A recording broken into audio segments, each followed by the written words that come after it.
Bonjour tout le monde, comment allez-vous? J'espère que vous allez bien. Je vous souhaite un très bon mois de Ramadan. Je vais essayer de vous faire plusieurs vidéos ce mois-ci, dont voici la première.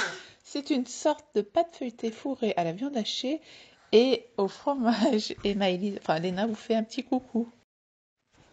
Donc pour les ingrédients, il vous faudra une cuillère à café de sel, 600 ml de lait, ensuite un pot et demi de yaourt nature, un sachet de levure chimique, 1 kg de farine type 55. Par contre, si vous prenez type 45, je pense qu'il faudra aussi ajouter une cuillère à soupe en plus de farine. Ensuite, je verse le tout dans mon robot. Donc, dans un premier temps, je verse que la moitié du paquet de farine. Je ne verse pas tout le paquet de 1 kg. On va faire ça en deux temps. Donc, j'ajoute mon sel et levure chimique, mais séparément, bien sûr. Donc là, j'appuie sur le numéro 2, vitesse numéro 2, et je laisse mélanger de 2 minutes. Donc, si vous n'avez pas de robot, c'est pas grave. Vous pouvez bien sûr le faire à la main. Moi, j'ai toujours fait mes mélanges à la main. Vous savez très bien que dans mes vidéos, tout est fait à la main. Mais là, avec le confinement, je mélange tout avec le robot. Et heureusement que j'ai ce robot, hein, franchement. Donc là, je verse l'autre moitié. Donc pourquoi je ne verse pas tout? Parce que il faut que je vérifie quand même si, si la pâte est bien... comment vous dire? Si elle n'est pas trop liquide ou pas. Voilà. Parce que si je verse tout d'un coup, j'aurai une pâte assez dure en fait. Une fois j'ai fait ça et ma pâte a été très très dure. Donc voilà. Par contre, pour le lait, pas besoin qu'elle soit chaude ou tiède. Vous prenez température ambiante, c'est très très bien. Moi, la dernière fois, j'ai pris le lait qui est sorti du frigo. Ben, il était très très bien aussi. Il était un peu froid, mais bon, ça allait quand même. Donc là, j'ouvre le couvercle, je vérifie ma pâte. Donc pour moi, elle est OK. Regardez, elle est un peu mou, elle est un peu collante. Donc c'est parfait.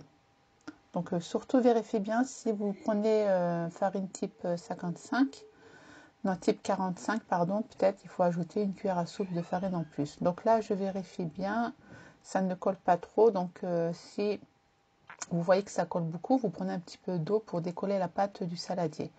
Ensuite, je vais faire fondre 250 g de beurre doux. J'ai jamais essayé avec du beurre demi-sel, mais le doux, c'est très très bon aussi. Donc faites attention quand vous allez faire fondre dans une casserole votre beurre, il faut que ça soit à feu doux. Ensuite, là, j'ai 99 g, bon 100 g hein, d'huile de tournesol que je viens ajouter à mon beurre. Donc le beurre, il faut qu'il soit ni froid ni chaud, parce que s'il est trop froid, eh ben, il va durcir. Après, il faut ensuite le refaire chauffer. Donc faites attention. Ensuite, là, j'ai ma petite pâte qui m'attend sagement. J'ai préparé mon plan de travail. Donc là, je suis trop contente. J'ai retrouvé tout mon matos. Donc pour vous dire, hein, j'avais tout ça à la maison. Ben, je ne les ai pas utilisés le premier mois. Et quand je regarde, en plus j'avais un tiroir spécial pâtisserie. Donc pour vous dire que j'avais vraiment plus le temps de faire quoi que ce soit à la maison, bah là on a le temps maintenant, hein, et je fais tout. Voilà, j'ai retrouvé mon matos aussi.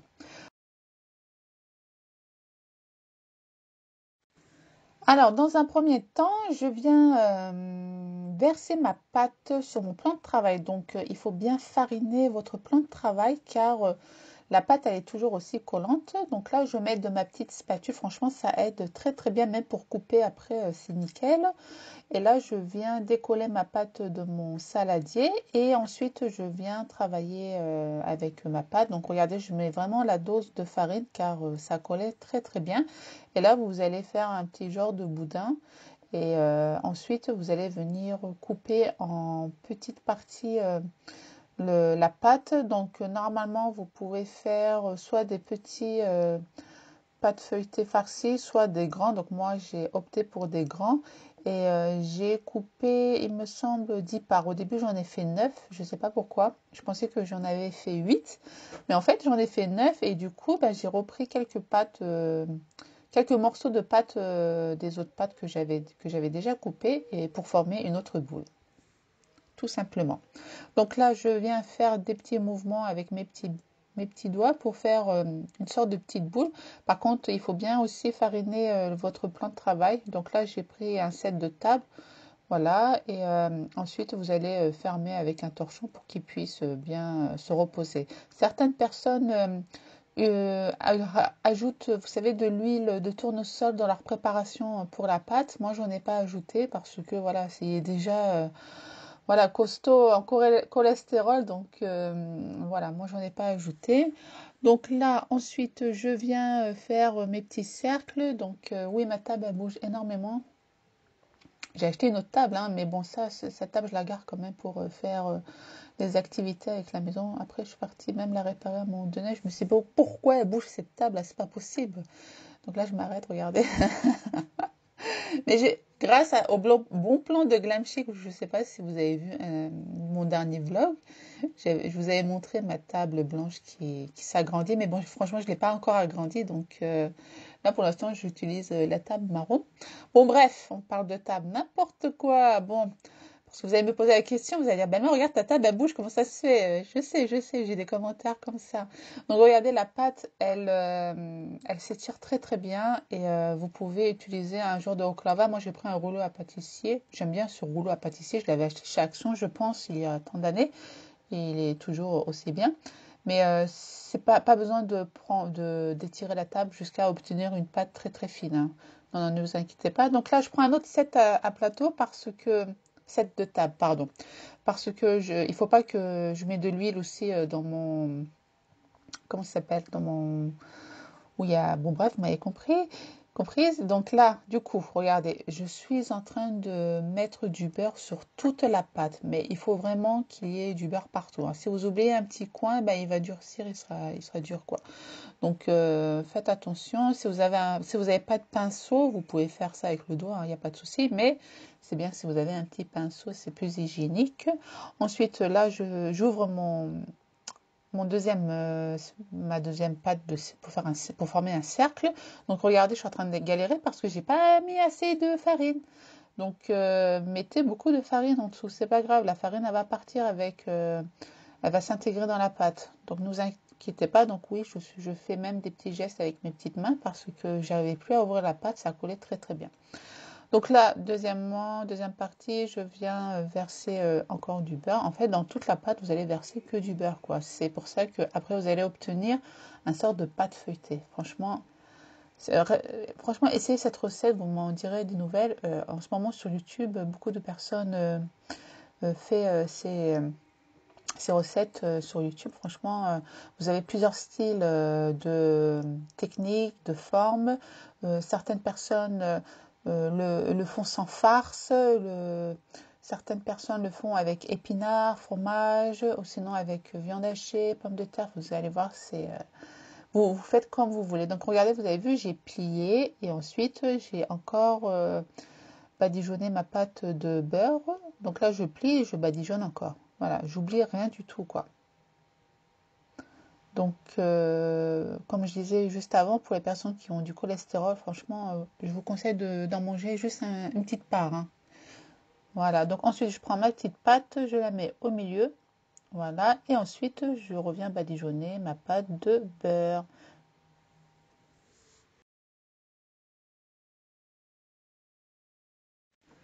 Alors, franchement, ça prend énormément de temps.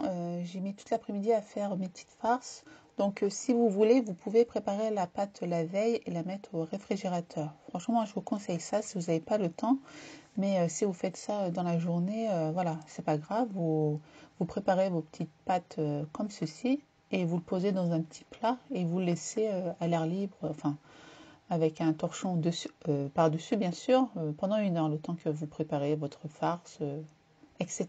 Donc là, le premier est OK. Et ensuite, je fais le deuxième. Voilà, le deuxième. Donc, entre-temps, il faut bien nettoyer votre set parce qu'il y a de l'huile qui coule à droite à gauche. Donc, voilà, même après, côté ménage, il faut tout nettoyer. Il faut faire très attention. Donc là, rebelote, j'applique du beurre. Voilà, je sais que beaucoup de pays du Maghreb font ce genre de recettes, mais avec que de l'huile et ils ajoutent de la semoule. Donc, et ils font cuire à la poêle. Donc nous aussi, on a ce genre de recette aussi, mais dans notre pâte, il n'y a pas de semoule et on peut faire cuire à la poêle. Donc ça sera une autre vidéo. Je vous montrerai comment on fait. Donc là, je badigeonne, je badigeonne. Donc après, vous prenez, vous avez la main, hein, ne vous inquiétez pas, au début c'est un peu compliqué, mais après c'est nickel, hein. Et la pâte, elle s'ouvre très bien, donc vous galérez pas à ouvrir une pâte. Par contre, essayez de ne pas oublier une partie de la pâte pour, comment vous dire, si vous oubliez une partie, si c'est blanc, ben ça va pas cuire, donc faites gaffe quoi. Parce que des fois on oublie, hein. Donc là, si ça colle, ah oui, regardez, j'ai pas mis de farine dans mon plateau. Donc j'ai galéré un petit peu après pour les décoller. Donc n'oubliez pas de verser d'abord de la farine, hein. Donc là, je laisse, moi j'ai mis un petit torchon, j'ai laissé sur ma table, hein. Je ne l'ai pas mis au réfrigérateur. Voilà, je mets un petit torchon et là, je pars préparer ma petite farce. Et vous allez voir que la pâte, elle va bien absorber le beurre. Donc, elle va devenir un peu plus dure, ne vous inquiétez pas. Donc là, pour ma farce, j'ai pris 2 oignons que je vais venir couper en petits dés. J'ai pris aussi un piment doux.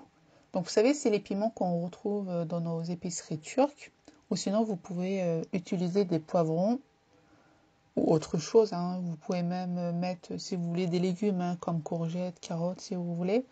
Mais moi j'aime bien, moi je fais toujours comme ça, donc c'est oignon, persil, poivron, piment. Donc là je prends le persil obligé, hein, c'est la base, le persil chez nous les Turcs.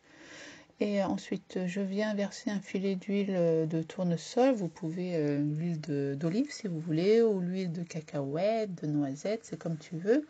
Et là je viens faire cuire mes oignons et mon piment vert. Donc vous mélangez bien, bien, bien, bien. Faites attention que ça ne crame pas. Donc là, j'ai utilisé 600 g de viande hachée. Donc j'avais des petits sachets de 300 g dans mon congélateur. Donc ouais, en tout, ça faisait 600 g. Donc franchement, il faut bien blinder. Il faut être généreux, hein, dans nos pâtes, dans nos tourtes, pâtes feuilletées, pardon. Si vous en mettez un petit peu, voilà, c'est pas très très bon. Donc là, j'ai enfin, quand je dis c'est pas très très bon, vous allez manger que la pâte en fait, vous n'allez pas avoir le goût de la viande hachée. Donc là, je viens assaisonner donc du sel, du poivre, du piment rouge. Vous mettez les épices que vous voulez parce que nous, on n'est pas vraiment épices, hein. Nous, à part le piment, le poivre, le sel, un peu. Je sais d'autres personnes y mettent des autres épices, mais moi, franchement, je suis pas trop épice. Donc là, je prends. C'était quoi? Ah oui, c'était concentré de piment rouge, pardon.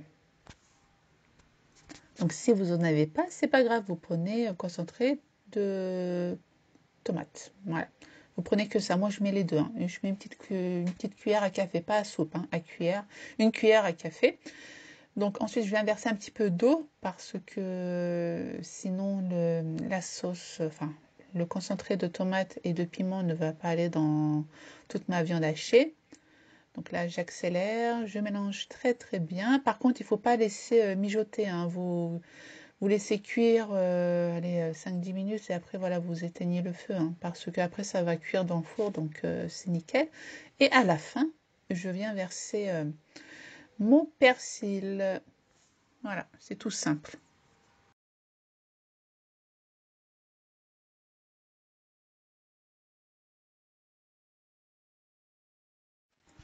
Donc, passons à la garniture du fromage. Donc, ce fromage, pour les personnes qui me connaissent depuis tant d'années, vous savez très bien que j'aime bien utiliser cette marque. Donc, c'est au lait de vache. Vous avez au lait de chèvre aussi dans nos magasins turcs. Donc là, j'ai pris un rond et demi et je viens l'écraser pour l'émietter. Et pour terminer, j'ajoute comme d'habitude du persil. Franchement, le persil et le fromage se marient très très bien et surtout dans nos beureks, c'est très très bon. Donc il faut vraiment qu'ils soient en petits morceaux. C'est pour ça d'ailleurs que j'écrase. Ça prend du temps, mais c'est pas grave. Ensuite, regardez mon plan de travail, il est préparé. J'ai tout lavé, j'ai tout essuyé. Franchement, voilà, ça prend du temps, certes, mais bon, vous êtes obligés. Donc il faut bien que ça soit sec. Parce que là, regardez, j'ai oublié un petit peu des gouttes d'eau là. Hop, on essuie, ni vu ni connu. Et en plus, là-haut, en haut à droite, vous regardez bien, j'ai ma boisson détox. Et ouais, J'aurais dû, je sais pas pourquoi je l'ai montré dans mon... Bon, bref. Donc là, regardez, voilà, Belle Mouche galère à enlever sa petite pâte, mais c'est pas grave, hein, on va y arriver. Voilà, t'as vu ni connu. Et je viens saupoudrer ma pâte de farine. Donc ne vous inquiétez pas, la pâte s'élargit très très bien. Donc je me suis inspirée, la dernière fois j'ai regardé la vidéo de ma copine Özlem Nefis Tarifresh qui est sur Instagram. Franchement, elle a un Instagram de dingue. Et quand j'ai regardé la vidéo, enfin son IGTV, ça m'a donné envie. Donc je me suis dit, attends, moi aussi, il faut que je fasse comme ça. Donc pour la forme voilà, je sais plus parler. La forme des millefeuilles, voilà, vous pouvez faire soit petit, soit plus grand. Moi, j'ai fait comme Özlem en fait. Voilà. Certaines personnes le font vraiment. Par exemple, vous ouvrez la pâte et vous remettez une pâte par-dessus, sans rien dedans, sans farce, et vous le posez directement sur votre plateau. Voilà. Mais moi, je préfère faire comme ça, c'est très très bien. Donc là, je suis contente parce que j'ai réussi, je ne l'ai pas cassé. Donc voilà, pour vous dire, c'est un peu galère. Donc là, qu'est-ce que je suis en train de faire? Voilà, je remets de la farine sur mon plan de travail. Voilà, c'est un plan de travail. Tout à l'heure, je n'ai pas trouvé le mot, je l'ai trouvé maintenant. Donc, ah oui, en même temps, je dois faire le cadrage, je dois regarder si ça filme bien. Ouais, c'est pas évident de faire tout ça, hein, les amis, hein. C'est un peu dur hein, de filmer en même temps, de faire le cadrage, de faire les montages. Bon, bref, là, je suis en train de parler de ma recette, hein. Je suis encore partie autre part. Donc, là, je suis à la troisième. Vous pouvez faire 3 grandes tourtes à la viande hachée avec les quantités que je viens de vous donner, hein. Si vous voulez, vous pouvez mettre des pommes de terre comme de la purée. Pommes de terre déjà cuites, vous écrasez, vous pouvez l'ajouter à la viande hachée. Par exemple, si vous ne mettez pas 600 grammes de viande hachée, vous mettez 300 grammes plus, allez, on va dire, je ne sais pas combien, mais des pommes de terre, vous écrasez bon, au moins 300 grammes de pommes de terre, quoi. Et vous mélangez le tout avec un peu plus de sauce tomate, c'est nickel, enfin concentré de tomate. Donc là, j'ai pris 2 jaunes d'œufs. J'avais pas de lait, donc moi j'ai pris de l'huile, hein. J'aime bien mélanger jaune d'œuf et de l'huile. Ça, comment vous dire?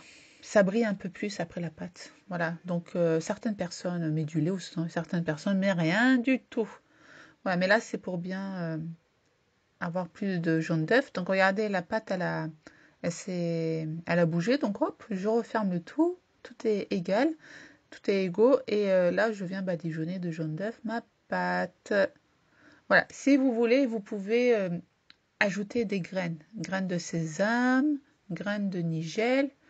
Voilà, c'est comme vous voulez. Moi, je mets rien du tout parce que les enfants, ils aiment bien comme ça. Voilà, ils me disent, on mange la tourte de maman, la pâte feuilletée. Donc là, essayez de faire comme le pain en fait, des petits traits. Donc ça va faciliter ensuite pour couper votre millefeuille. Voilà, vous n'allez pas galérer ensuite, hein. Donc cette étape aussi, elle est bien importante. Donc là, je me dirige dans mon four. Donc je l'ai préchauffé à 180 degrés. Ça faisait déjà 20 minutes qu'il était en train de chauffer. Et ensuite, je vais attendre 30 minutes de cuisson. Par contre, s'il vous plaît, regardez, là, je vais régler. Il faut que je vous montre. Voilà, donc regardez, ça cuit en haut et en bas.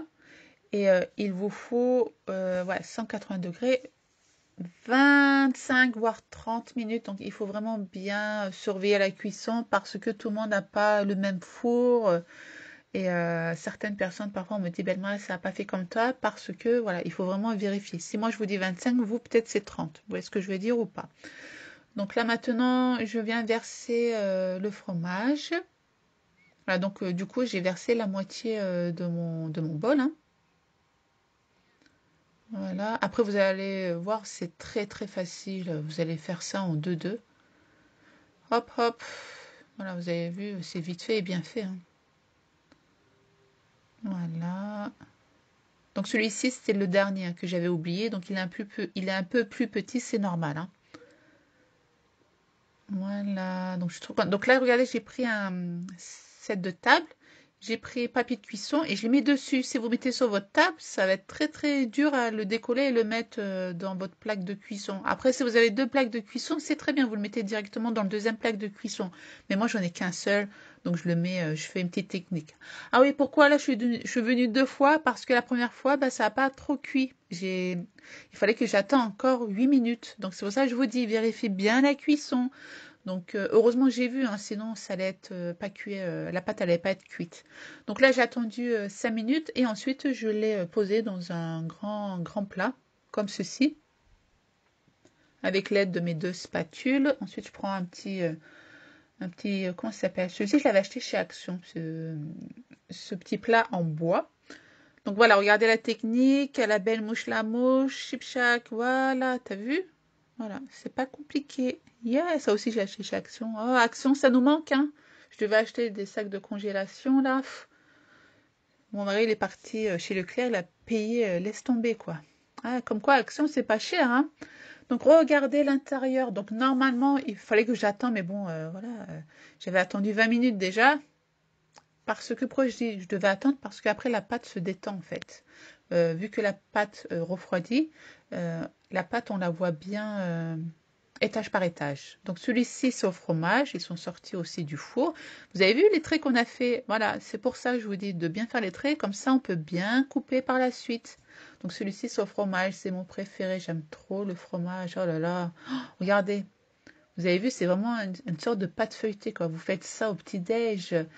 Même pour un repas de soir, tu vois, regarde, tu fais ça quand tes copines y viennent à la maison, à l'heure du goûter, voilà. Tu peux même congeler. Moi, je congèle tout.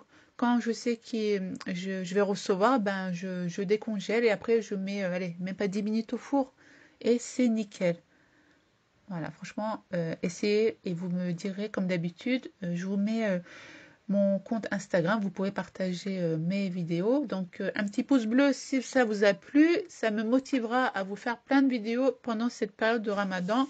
Je vous fais des gros bisous, bisous bisous, ciao ciao.